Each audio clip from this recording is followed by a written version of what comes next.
Baik, bismillahirrahmanirrahim. Assalamualaikum warahmatullahi wabarakatuh.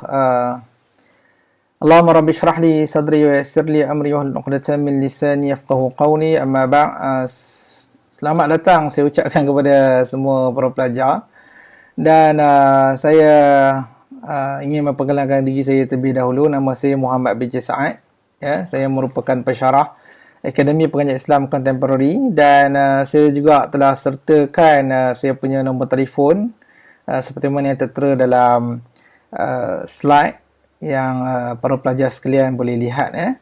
Baik, hari ini merupakan hari pertama kita bertemu dan saya rasakan gembira disebabkan kita dapat bertemu pada hari ini, dan saya ingin mengucapkan tahniah lah kepada kamu semua atas kejayaan diterima masuk ke dalam UiTM, dan selamat menjadi warga UiTM Pulau Pinang lah. Baik, so seterusnya kita tengok sikit tentang pengenalan diri saya. So nama saya Muhammad B.J. Saad.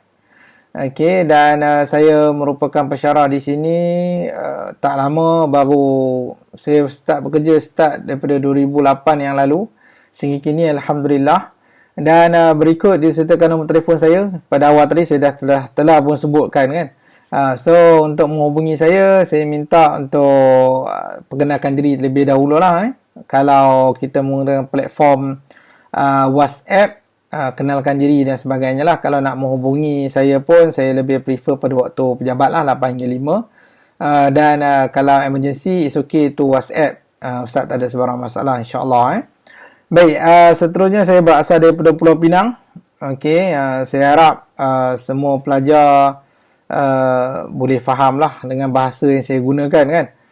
So saya nak cakap Penang, saya takut nanti terlalu pekat pula. So saya cakap bahasa yang mudah difahami lah. Mungkin ada logat KL sikit, ada logat Penang sikit kan.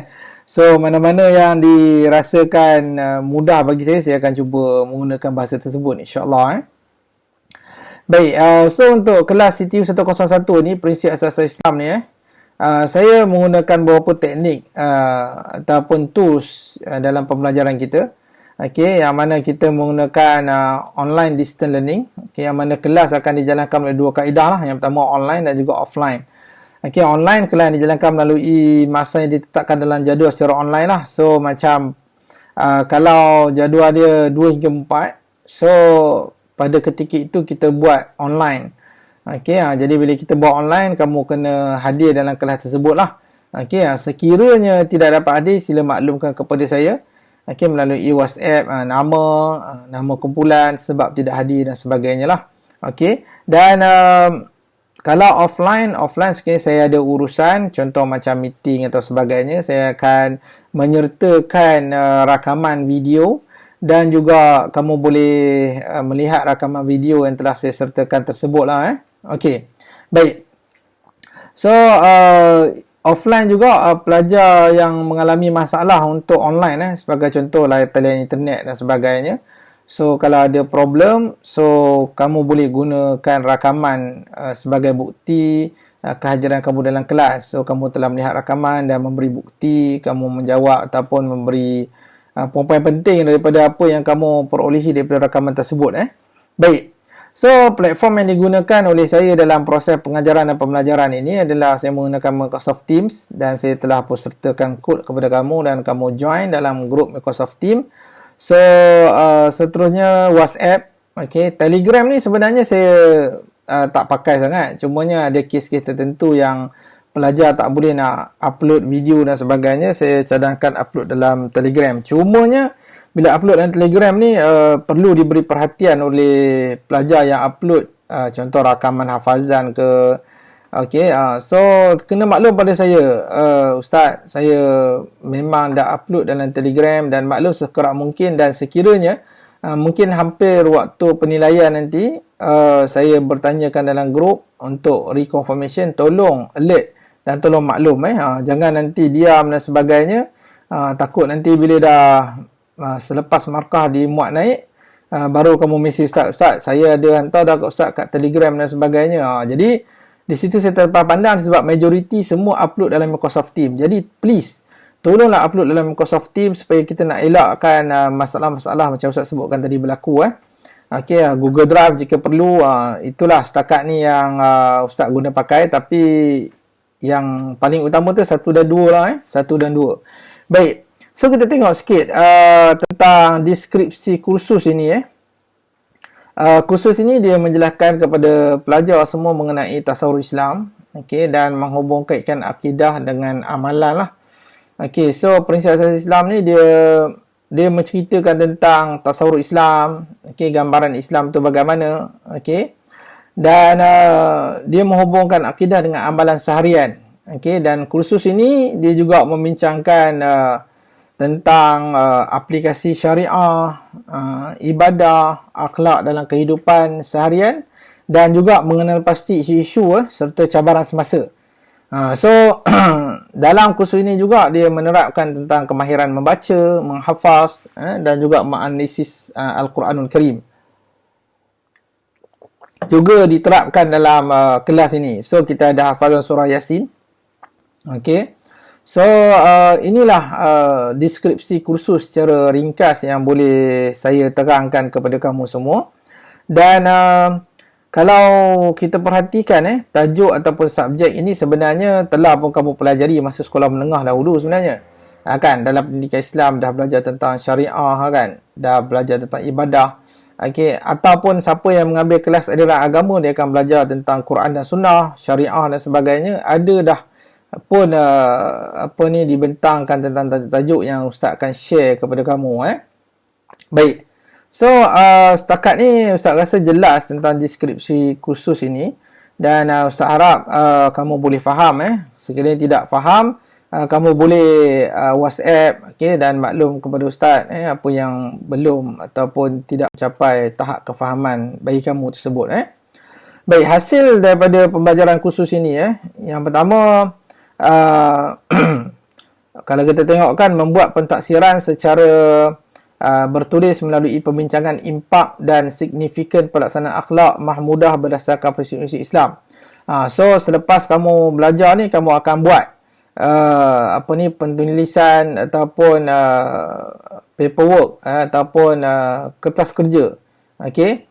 So yang kedua, menghurai dan membuat penyampaian mengenai pendekatan amalan seharian berdasarkan prinsip Islam. So ini semua akan diperolehi ataupun terhasil setelah kamu belajar nanti, insya-Allah. Dan yang ketiga, membuat pelaporan bertulis pembincangan mengenai Islam sebagai adil berdasarkan prinsip-prinsip asas Islam. So inilah bentuk-bentuk penghasilan pembelajaran daripada kursus ini, insya-Allah. Dan seterusnya kita tengok lagi aktiviti perkuliahan ni. Aktiviti perkuliahan ni Ustaz memang sertakan kepada kamu supaya kamu tahu tentang tarikh dan masa. So kalau kita tengok kat situ, start 28 Mac minggu ini, minggu yang pertama. Okey, kita akan terus selama 5 minggu kat situ. Lepas tu kita akan ada proses key in entrance survey. So entrance survey ni penting. Maksudnya bila kamu isi entrance survey, kamu jangan isi terus entrance survey tu jangan isi terus yang kamu telah mengetahui kan. So tak bolehlah isi terus tahu kan, dia kena isi belum tahulah kan, sebab sebelum masuk kelas. And then nanti ada entrance survey kan, entrance survey, exit survey, proses exit survey ni kalau kamu tengok pada 4 hingga 17 Julai, itu setelah selesai kelas. So kamu takkan nak isi tak tahu lagi kan, mestilah kena isi dah tahu. So entrance survey dan exit survey ni please tolong isi dengan baik. Okey, sebab dia melibatkan pengetahuan kamu itu sendiri. Dan kamu akan ada SUFO nanti SUFO. Okey, SUFO ini untuk pelajar isi juga. Okey, student feedback online tersebut. Okey, so pada 13 hingga 24 Julai, so tolong isi. Ini kamu sendirilah yang menilai saya. Bagaimana apa penilaian kamu terhadap diri saya, itu atas diri kamu lah kan. Saya tidak mengharapkan apa-apa. Saya cuba menjalankan tanggungjawab saya dengan baik untuk mengajar kamu sehabis baiklah, insya-Allah. Okey, jadi penting untuk kalender ini, okey, kalender akademik lah sebab kamu boleh merancang dengan baik, dan kamu dapat tahu juga tarikh-tarikh dan sebagainya lah. Okey. So seterusnya kita tengok lagi bentuk penilaian. Bagaimana penilaian diberikan dalam kursus CTU 101 Prinsip Asas Islam ni. Yang pertama sekali melalui penulisan kertas kerja, okey, sebanyak 40 markah. Okey, yang kedua ujian hafazan sebanyak 20 markah dan ujian akhir sebanyak 40 markah. Okey. So bagaimana kaedah menulis ataupun penulisan kertas kerja, saya akan sertakan tutorial nanti. Okey, begitu juga ujian akhir dan tasmik hafazan lah.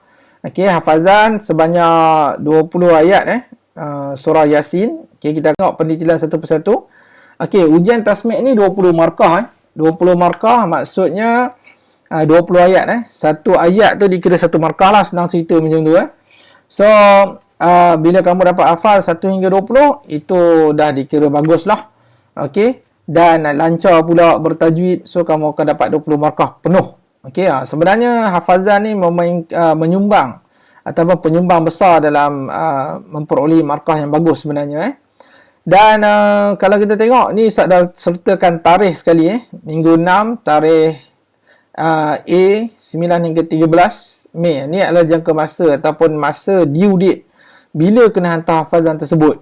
So kamu start minggu ni kamu dah boleh mula hafaz, dan nanti pada minggu yang ke-6 kamu boleh terus upload di dalam Microsoft Teams hafazan yang telah kamu buat tersebut Dan yang kedua, kertas kerja Kertas kerja ni pelajar diminta untuk menjalankan kajian terhadap topik yang diberikan. Ustaz akan bagi nanti topik. Okey, dan perbincangan dan penemuan kajian yang kamu tulis itu akan ditaksir lah. Okey. So sebanyak 40 markah. Penting ni. Kan 40 markah. Kalau kamu buat tak bersungguh, kamu meniru dan sebagainya, dia akan memberi kesan yang besar lah kepada kamu Okey, baik. So, kalau kamu perhatikan, Ustaz minta untuk hantar assignment ni pada minggu yang ke-7. Minggu ke-7, hantar dengan lengkap lah. 16 hingga 20 Mei ni masa untuk kamu menghantar assignment tersebut. Dan yang terakhir, assessment ataupun perincian tugasan untuk pemarkahan kamu adalah ujian akhir lah. Ujian akhir keseluruhan bab. Kita tengok format ujian akhir ni macam mana. Bahagian A, 30 soalan objektif, 30 markah. Dan bahagian B, 1 esei, 10 markah. Masa 1 jam 15 minit. So, tarikh cadangan adalah 27 Jun hingga 1 Julai ataupun ada lagi tarikh pada minggu yang ke-13. Okey, nanti kamu boleh tengok pada kalender yang telah Ustaz berikan. Okey, baik. So, seterusnya ini merupakan senarai kertas kerja. Tajuk senarai kertas kerja. Kamu dah buat grup selepas ini. Dan boleh buat pemilihan tajuk kertas kerja tersebut lah Jadi, Ustaz harap kamu boleh berbincang dah selepas ini untuk buat grup masing-masing. And then kalau lah kamu dalam 15 orang, so bahagilah satu grup 5 orang. So dapat 3 grup di situ, boleh pilih tajuk yang mungkin kamu bersesuaian dengan kumpulan kamu tapi tidak boleh 2 kumpulan tajuk yang sama lah, tajuk yang berbeza Baik.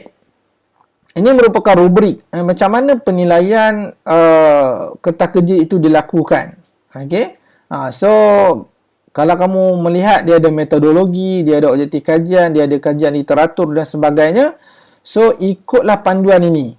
Kan? Ikutlah panduan ini yang mana Ustaz akan sertakan nanti dalam Microsoft Teams dokumen-dokumen ini supaya kamu boleh merujuk dia dengan baik. Baik, so macam mana Ustaz kenal pasti plagiarism ataupun peniruan, tiru lah kan. So, dia copy-paste. Macam mana Ustaz kenal pasti? Untuk makluman, kami ada Uriginal. Kami ada Uriginal, iaitu satu aplikasi yang boleh menilai satu tugasan itu tiru ataupun tidak. So, dia akan keluarkan persen.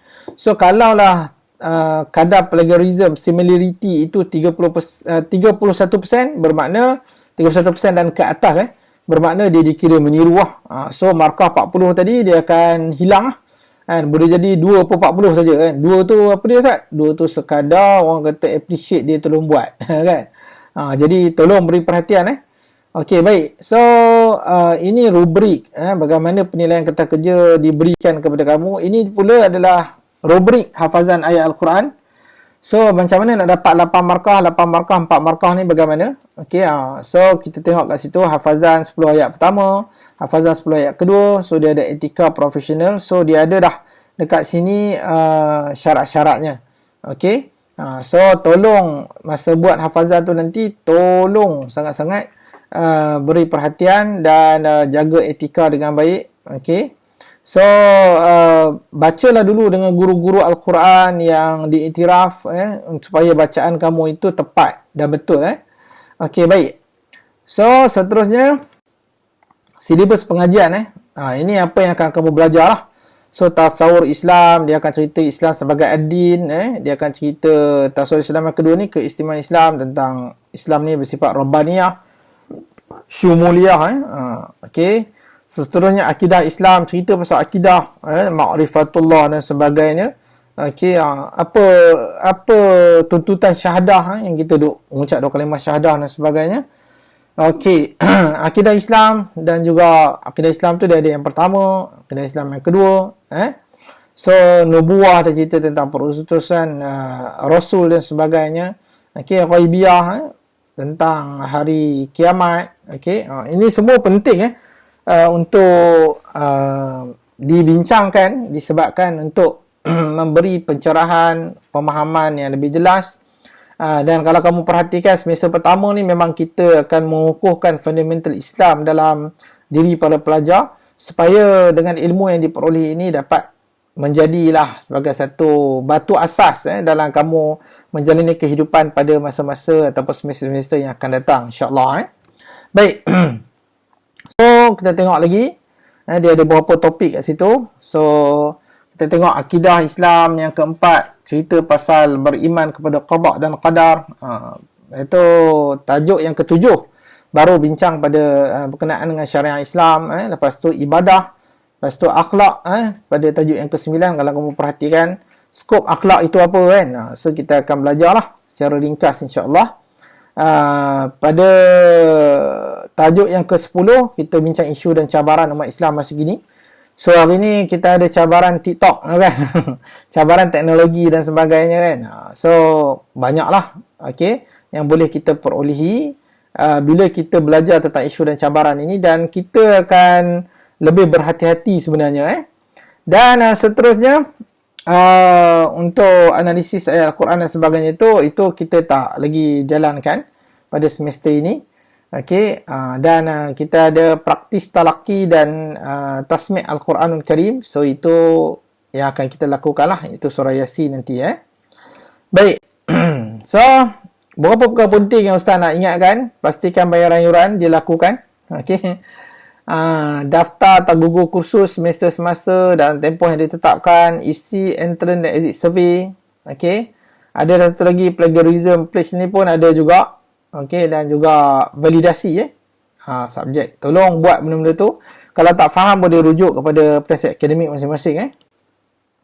Okey, buku kita ada tapi dalam bentuk soft copy, dan insya-Allah harga hanya RM5. Dan mohon untuk ketua kelas mengumpulkan duit. Nanti saya akan maklumkanlah duit tu perlu diberi bila dan sebagainya. Okey, link pun akan diberi setelah bayaran dibuat. Okey, baik. So saya rasa itu sahaja pertemuan pertama kita. Ustaz harap kamu semua jelas. Okey, dan aku qauli hadza wa astaghfirullahal azim li wa lakum. Assalamualaikum warahmatullahi wabarakatuh. Terima kasih.